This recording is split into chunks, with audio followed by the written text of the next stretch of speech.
is an outdoor video that we've shot to cover the actual installation and use of the Camsat audio-visual transmitting and receiving unit. Basically, we want to wirelessly send the picture from a camera to a receiver unit a distance away, and in this case we're just doing this whole setup in our yard here. Okay, so let's just look at what we're going to be taking the picture from initially, and I'm just going to point you over here. We have this camera here, we just have the camera focused and covering the yard here, and hopefully at the end of this demonstration we'll be able to look at a television on the far side of the yard that will be taking a picture wireless from here.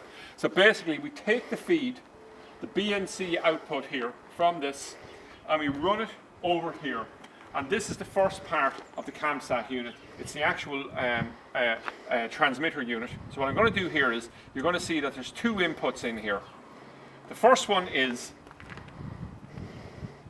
the actual RG59 cable that's running in here with a BNC connection, and is running in the video input from our camera. Now equally we could have this set up and connected to a DVR, but for example this video we're just going to do it directly from a camera, and we can see there's a little LED lighting there and the red light on it. Okay, if we look at the switches here, we're gone with the default setting, but there's this total of 7 different channel settings you can put this to. Okay, and if we look on the other side, then we have the power. So if we go along here and look, we can see there's a ground here and there's an audio left and right. We don't have any audio connected here, but we could if we wanted to. And then we have a ground wire, and we also have a power 12 volt input here. And if we follow this cable down here, we'll see that we're using a Cat5 cable to run in the power here, and it'll just run back down in here, and we have an adapter here that's turning this BNC connection into a 2.1 millimeter DC power connection here.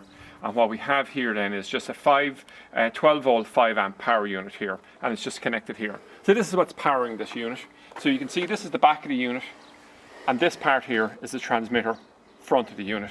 Okay, so what we're going to do now is we're just going to move over to the other end, which is the receiver end. So here we have a virtual replication of it, in terms of we once again have a 5 amp or a 12 volt power unit here, which you can see. We have a television set up here, and what I'm going to do here is I'm just going to rotate this unit around, and we'll just see this time it's picking up signal from the front of this unit, and then it's outputting a BNC connection here, which is going to be running out the video picture. And once again here we have a ground, and then we have an audio we have an audio left and right, which we're not using, and then we have a power here. And in this case, the particular cable we're using here is a twin RG59 power cable here. So we see the BNC, the RG59 on this side here, and then the power on this side here. So we just run this cable down. I'm just going to rotate this around, and what I'll be doing with this unit is I'll be lining it up, and it's important that we have line of sight directly off our transmitter unit here.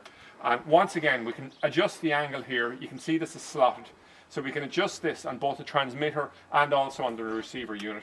So we just run this down through the length of cable here, and it comes out here, and we have a BNC here, which will be feeding directly into the back of this television, which I'm going to show in a moment.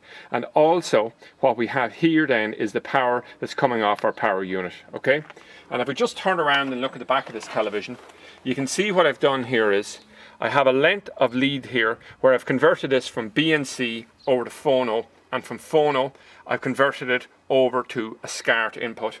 And when we look at the television here, we can actually see the yard, and indeed we can see both myself as I wave and also my cameraman who's been filming for the first time. Okay, so that's basically it. Now obviously in the real setup we'd have something quite different than this. We wouldn't have them so close to each other, so this can be transmitting up to a range of, you know, maybe 2.5 kilometers or so. The great thing about using something like the 5.8 gigahertz thing is that it's not a crowded frequency band like the 2.4 is, so it's you know, the fear of interference is much lower. Unlike, we'll say, broadcasting using UHF aerials, this is legal, where that of course isn't, because you're using a restricted band. And then you have the selection of the 7 channels as well. So it means that you know, if you had another unit working there, you can simply select a different channel and broadcast on that to avoid interference with other Camsat units in the area. So that's it anyway, an overview of the installation of the Camsat audio and visual transmitter and receiving units.